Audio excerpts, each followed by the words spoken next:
Right, let's dip in straight live to Indian singer Sonu Nigam, who created a storm by tweeting out a comment on the issue of the Muslim call to prayer. Let's listen into what he said. कहने का मतलब था, हालांकि मैंने जिंदगी में कभी इस तरह की बड़ी बड़ी बातें ऐसे बुला के नहीं की है। हम आपस में आप भी बातें करते हैं, हम भी बातें करते हैं, but I have never had to make a speech out of this. जो मैंने कभी बिना प्लान किए मैं कह रहा हूँ, कोई गलती हो तो मुझे माफ कीजिएगा, पर मेरे कहने में किसी का निरादर नहीं है।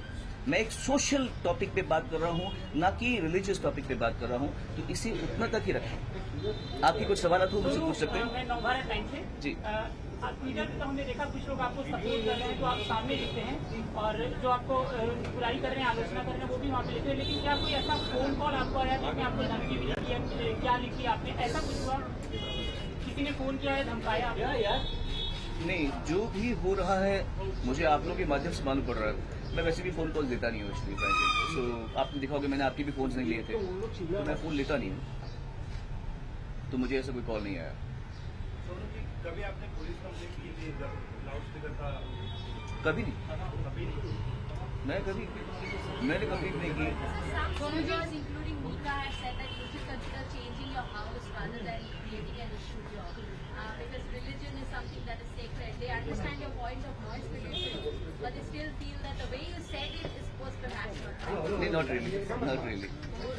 ऐसे महानुभावों की बातों को आप ही जानती हैं कि उसका क्या तत्व है, क्या फायदा इस बातें करने का। एक मौलवी ने आपके बाल निकालकर आपको जूते पहनाकर पूरे दुनिया में घुमाने की बात कही है, उस पर क्या प्रतिक्रिया देंगे? यही वो गुंडागर्दी है जिसका मैं जिक्र कर रहा था। मैंने आलिम को बुलाया, ये बाल अब जो देख रहे हैं ये मैं काट दूंगा कुछ देर में। एंड ये कोई चैलेंज नहीं है, ये कोई नेगेटिविटी नहीं है, ये एक आप लोगों से निवेदन है कि आप इस देश को क्या बना रहे हो। What are you making this country out? आप इस देश को क्या कर रहे हो? कोई भी फतवा निकाल सकता है किसी के खिलाफ, कोई किसी को लिंच कर सकता है। और मैं बिल्कुल भी ना हिंदूवादी हूँ ना मुस्लिम, मैं तो मानता ही नहीं, मैं बिलीवर हूँ, मैं नास्तिक नहीं हूँ, पर मैं बिल्कुल भी ये नहीं मानता कि मेरा धर्म सबसे अच्छा है या इसका धर्म खराब है। मैं बिल्कुल ऐसा मानता नहीं हूँ। I am a believer, but I believe everything. हम अजमेर शरीफ में भी गए हुए हैं, उसी समय पुष्कर के वहाँ मंदिर में भी गए थे। अभी ग्वालियर में मेरा शो था, वहाँ पर एक बहुत बड़ा गुरुद्वारा है, वहाँ पर जाके बैठ के मैंने लंगर खाया। तो ये कोई बात नहीं है कि हम कोई फैनेटिक्स, बट फैनेटिक्सिज्म को आपको लड़ना पड़ेगा। आप ये ऐसे चुपचाप नहीं, पर सिर्फ ट्विटर में लिखते रहते हैं, you know, stand for the country, ये कर दो वो कर दो। दम है ना तो ऐसी बातों पे बोल के दिखाओ। अच्छा, सोनू शिवानी की साइड पर सबको बोलने का, अपनी राय रखने का हक है जी, अपनी राय रखने का हक है, लेकिन क्या आपको कहीं लगता है कि कहीं मिस्टेक हो गई, टाइमिंग जो थी वो थोड़ी गलत हो गई? What is the right time? Tell me, क्या सही वक्त है? बिकॉज बहुत सारे मुद्दे चल रहे हैं एक साथ के। योगी जी की जब से सरकार आई है, 3 तलाक का मुद्दा और ज्यादा उठा दिया गया है। उसका मुझसे क्या संबंध है? कहीं ना कहीं टाइमिंग है, सेंटिमेंट्स को मेरे ख्याल से टाइमिंग सोचना लगता है कि ट्विटर के अलावा भी कोई और प्लेटफॉर्म था जहाँ पे ये बात हुई है, मुद्दे को रख देना चाहिए।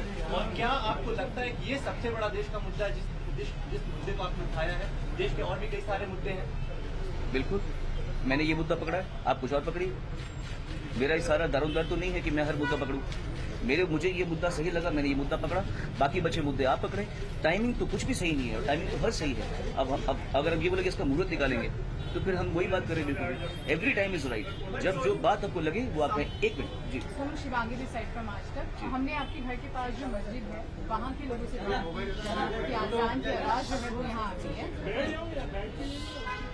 उनसे बात की और उनका कहना है, वो ये आरोप लगा रहे हैं कि पिछले 6 महीने से आप उनको परेशान करने की कोशिश कर रहे हैं। आपने दूसरों के नाम पे उनको कंप्लेन कराया है, और कहीं ना कहीं पार्षद जो है वहाँ के ट्रस्टी, उनका ये आरोप है कि आप 6 महीने से उनको परेशान करने की कोशिश कर रहे थे, और जब नहीं हो पाया तो ट्विटर के जरिए उन्हें परेशान। मुझे पता ही मस्जिद कहाँ पर है।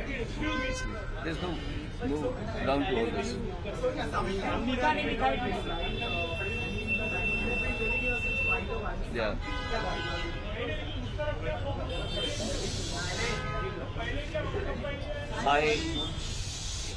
I have another house close to Millat Nagar.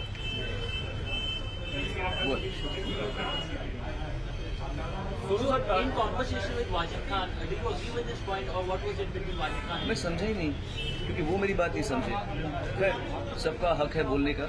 मैं अभी भी ये मानता हूँ कि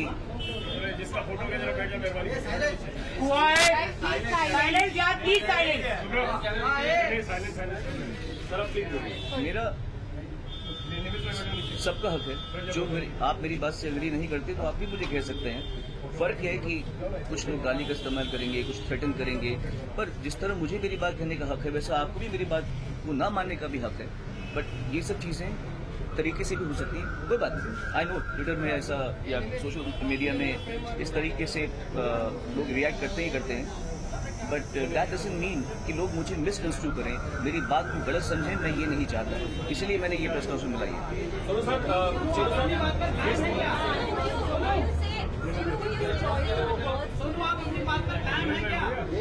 आलिम भाई, आलिम जी आ चुके हैं। ओके,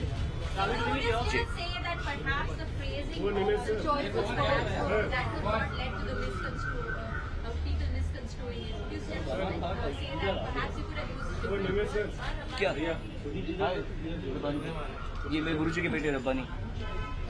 मैं जो हमारे मुझे आप कोई इनसिक्योर कैसे टेंट कर सकता है जब हम आपस में इतने जुड़े हुए हैं। लगता है जैसे मेरे सगे भाइयों से मेरा उतना प्यार नहीं होगा जितना मेरे इन भाइयों से मेरा प्यार है। तो इसलिए मेरे ख्याल से मैंने कुछ भी फ्रेम किया हो। हाँ करेक्ट, एक और बात बोलता हूँ मैं आपको। साइलेंस प्लीज, एक बात आपने ठीक कहा और इस बात को मैं क्लियर करना चाहता हूँ। शायद कुछ लोगों ने ये बात पकड़ी है कि मैंने मोहम्मद क्यों लिखा है, मोहम्मद साहब क्यों नहीं लिखा। No, this is a problem of the English language. हम हिंदी में शिव जी कहते हैं, इंग्लिश में शिवा कहते हैं। हम इंग्लिश में लिखते वक्त शिव जी नहीं निकलता, शिवा, कृष्णा, रामा ऐसे आता है। श्री राम नहीं आएगा, श्री कृष्ण नहीं आता इंग्लिश में लिखते हुए। So when you writing a tweet जिसमें एक लिमिटेड जगह में आपको कुछ बात कहनी है, तो मोहम्मद साहब या प्रॉफिट मोहम्मद आदमी के दिमाग में आता ही नहीं है। क्योंकि हमारी जिस तरह किसी मुसलमान की भाषा में लॉर्ड जीसस नहीं आएगा, वैसे ही मेरी भाषा में भी मोहम्मद साहब इंग्लिश में मोहम्मद साहब नहीं आ रहा, मोहम्मद ही आ रहा है। पर अगर एक मिनट मेरी बात, अगर तो ये बात में किसी ने मुद्दा बनाया है तो मैं हाथ जोड़े कहना चाहता हूँ कि मेरा इंटेंट ये नहीं था कि मैं किसी के प्रॉफिट की निंदा करूं। जब ट्विटर में लिखता है तो आदमी बहुत सोच समझ के छोटा छोटा डी की बजाय डी लिखता है, SEE के बजाय C लिखता है। तो हम सोचते हैं कि हम अपना मैसेज कन्वे कर दें, और इंग्लिश में नहीं आता मुंह से। जो लोग अभ्यस्त नहीं है, रब्बानी के मुंह से आ सकता है, क्योंकि ये लोग रोज उनका नाम लेते हैं, बोलते हैं। हमारे मुंह से इनके नाम से एक श्री कृष्ण नहीं आएगा ना, कृष्ण आएगा ना, ये क्योंकि इनकी भाषा में वो नहीं है। आप समझे, इट्स नॉट अबाउट किसी ये जब बोलेगा, ये अगर रब्बानी बोलेगा कृष्णा तो बोला, अरे तुम्हें कृष्ण क्यों बोला, जी कृष्ण बोला, ऐसे नहीं बोलेगा आदमी कोई भी। तो you have to grant that much, you have to be considerate. आपको ये सोचना चाहिए कि इस आदमी की मंशा क्या है, और ये आदमी किसी को डिसरिस्पेक्ट करने के लिए ये बात नहीं कह रहा, ये आपको जानना चाहिए। इन द एंड मैं सिर्फ ये कहना चाहूंगा, आप लोगों को थोड़ा इससे ऊपर उठना पड़ेगा। छोटे छोटे मुद्दों को ज्यादा तूल देके बड़ी बात को न समझने का ये आडंबर आप लोग कब तक रचेंगे, कब तक आप लोग इस तरह से इग्नोरेंट होने की कोशिश करेंगे कि छोटी बात पकड़ लेंगे कि इसने क्या बोला, उसने क्या बोला, और आप बड़ी बात नहीं समझ पा रहे। बस ये मेरा बाल शेव क्यों करा रहे हैं सर? बाल उठाने की जरूरत क्या है? क्यों बाल शेव करा रहे हैं?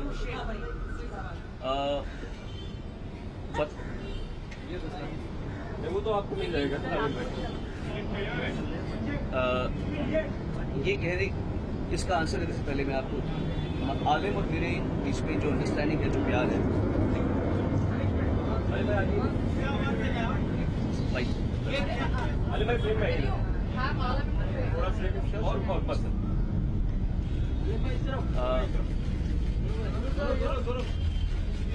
जब हम अच्छा कैन आई स्पीक नाउ?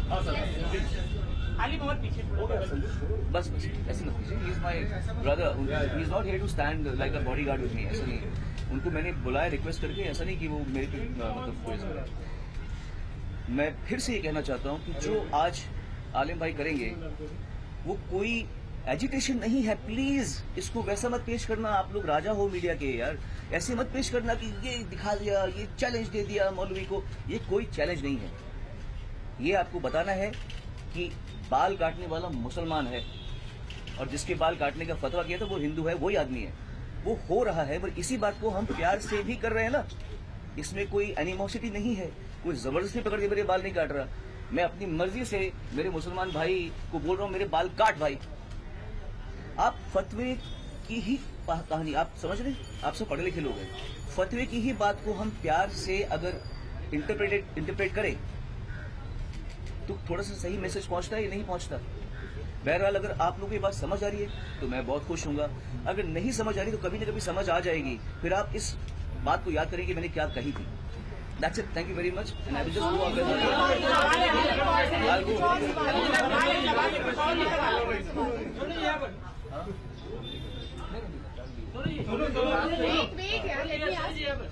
मेरा सवाल ये है आपसे कि लाउड स्पीकर की बात आप कर रहे हैं, जब आप जगराते या भजन में गाते हैं वहाँ भी तो लाउड स्पीकर होते हैं। करेक्ट है, परेशानी नहीं होती? बिल्कुल होती है, रॉन्ग है। हमारे शो 10 बजे खत्म हो जाता है बस। जो गवर्नमेंट का डिक्टेट है 10 बजे से 1 मिनट बाद हमको कभी भी कॉप्स अलाउ नहीं करते।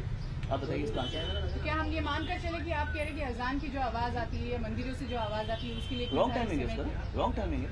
जब हम बच्चे थे, हम स्कूल में जब एग्जाम्स होते थे हमारे, हम सुबह उठते थे, हमारे घर के पास में गुरुद्वारा था, सतनाम वाहिगुरु चलता रहता था दिन भर, सुबह 4 साढ़े 4 बजे के टाइम पे। ठीक है, आई अंडरस्टैंड। सेक्युलर होने का मतलब ये नहीं है कि आप बर्दाश्त करें, आप सहनशील होएं। सेक्युलर होने का मतलब ये है कि आपको सहनशील होना पड़ेगा, आपको दूसरों की तकलीफ पे ध्यान। Pressure from various quarters. You have Sonu Nigam there trying to clarify his stand.